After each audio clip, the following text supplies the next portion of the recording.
Voilà, comme promis, on va donc corriger ensemble l'examen donc de l'année dernière.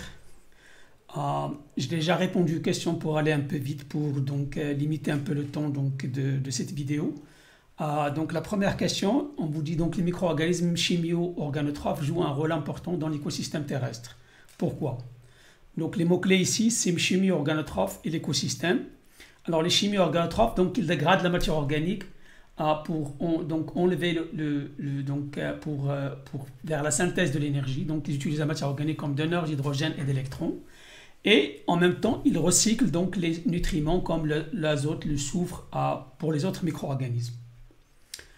Donnez trois exemples, vous en avez plusieurs, j'en ai donné trois ici, vous pouvez choisir d'autres. Escherichia coli, donc le sucre pour la source de carbone et l'ammoniac pour la source d'azote.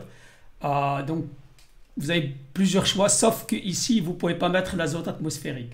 En fait, c'est azotobactères et aussi qu'on a vu des cyanobactéries qui, elles, sont aussi capables donc, de faire la fixation de l'azote atmosphérique. Pour azotobactères, donc la source de carbone, c'est le sucre et la source d'azote, c'est l'azote atmosphérique. On peut avoir les bactéries lactiques, on peut avoir Staphylococcus. Je mets les bactéries lactiques parce qu'on va en parler en bas.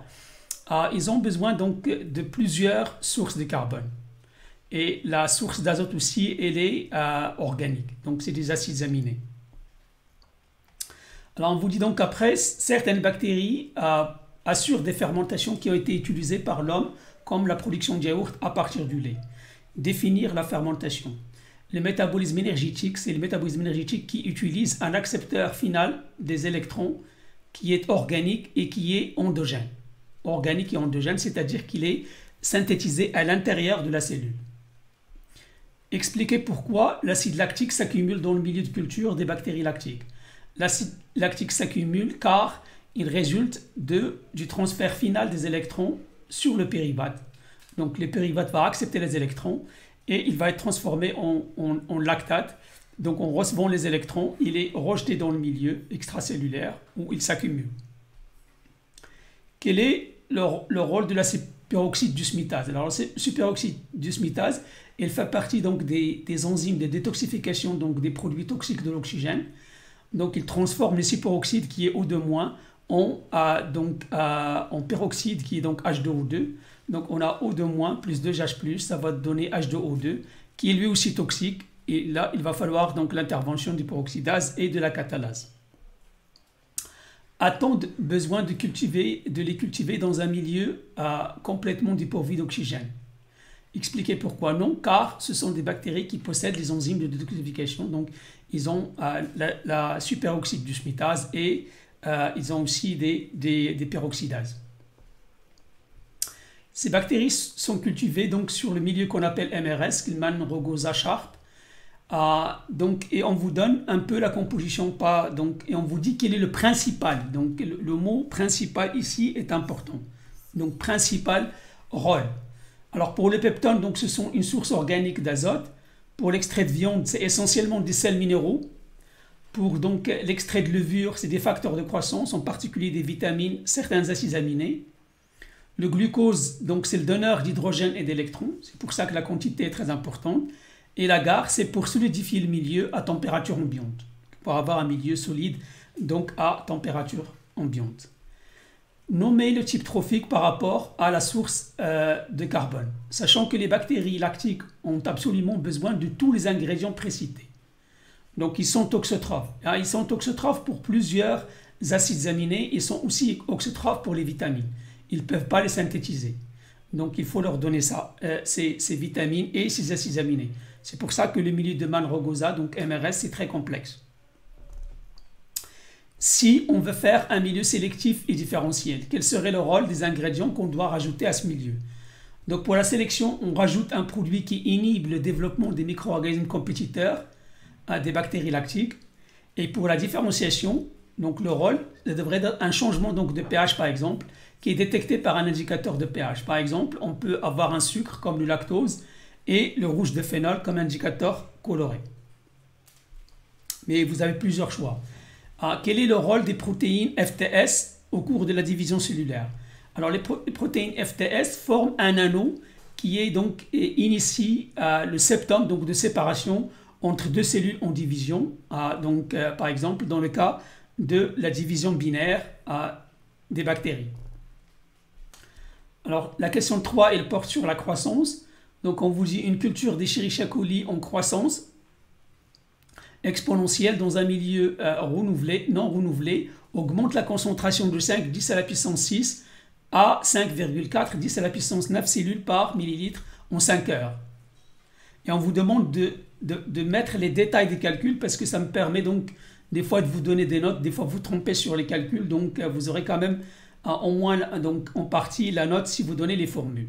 Alors on vous demande de calculer le taux de croissance exponentielle. Donc on vous dit qu'on est en croissance exponentielle, donc en haut, donc on vous dit qu'en croissance exponentielle, donc on peut intégrer cette équation d de x sur dt est égal à mu x. Donc si vous l'intégrez, il vous donne donc, ça on l'a fait dans le cours, x égale x0 exponentielle mu t. Vous pouvez mettre x ou n, c'est ce que vous voulez, donc peu importe. Donc si vous appliquez le log, ça vous fait donc log de x sur x0 est égal à mu max qui multiplie t, ce qui vous permet donc d'isoler mu max qui est égal à log de x sur x0, à log donc népérien de x sur x0, le tout divisé par t. Et ça devrait vous donner donc une valeur de 1,397 par heure. Alors les unités sont très importantes, il ne faut pas oublier de les mettre. Hein? Quelle serait la concentration des cellules après 5 générations? Alors pour calculer pour le nombre de générations de 5, il faut calculer le temps de génération. Alors θ est égal donc à log de 2 sur mi max. Ça on l'avait démontré dans le cours. Donc et si vous appliquez ça, il vous donnera donc à peu près 0,496 heures. C'est le temps donc que ça demande pour se multiplier. Donc chaque génération, vous multipliez par 5, ça va correspondre à 2,48 heures. Et donc vous pouvez calculer la concentration qui est égale donc à la concentration initiale qui est 5 10 à la puissance 6, exponentielle mu max qui multiplie t, et ça vous donne donc 1,7 10 à la puissance 7 cellules par millilitre. On suppose qu'on a un temps de latence d'1 heure et la phase stationnaire commence à 7,5 heures. Calculez la concentration maximale des cellules dans cette culture. Donc si on a 1 heure, donc la phase stationnaire elle marque la fin de la phase de croissance exponentielle. Le début donc de la croissance exponentielle c'est après 1 heure donc de latence et la fin à 7,5. Ce qui correspond donc à une durée, la phase exponentielle, donc la phase de croissance exponentielle, a une durée de 6,5 heures. Et donc vous appliquez, donc vous reprenez la formule qu'on a tout à l'heure, vous l'appliquez et ça vous donnera environ 44 10 à la puissance 9 cellules par millilitre. Donnez l'appellation de 3 groupes de micro-organismes en fonction de la concentration de sel. Vous avez plusieurs choix. Donc, j'ai mis 3, allotolérants, allophiles et hyperallophiles. Vous pouvez mettre osmotolérant, osmophile et hyperosmophile. Ça aussi, ça peut marcher. On vous pose aussi la question, comment est-ce que les micro-organismes s'adaptent aux fortes pressions osmotiques? Donc, ils s'adaptent en libérant des composés qu'on appelle des composés osmocompatibles ou bien allocompatibles si vous voulez, comme la glycine ou le saccharose. Il y a un certain nombre d'autres acides aminés qu'on peut donner comme réponse. Certaines espèces peuvent aussi faire rentrer des ions, en particulier le potassium. Donc ce qui fait, ça augmente la pression osmotique interne de la cellule. Définir un transposant.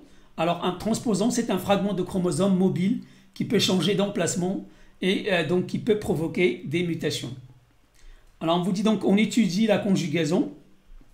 Définir la conjugaison, donc c'est le transfert de matériel génétique entre deux cellules bactériennes par l'intermédiaire d'un pont sexuel formé par le pili. Il y a deux types, donc on vous demande les types de conjugaison. Il y a la conjugaison entre F+ et F-. Donc F+ ayant le facteur F initiant le transfert, et la conjugaison entre HFR et F-. HFR ayant le facteur F initiant le transfert, mais il est intégré au chromosome principal. On vous demande de comparer les conséquences.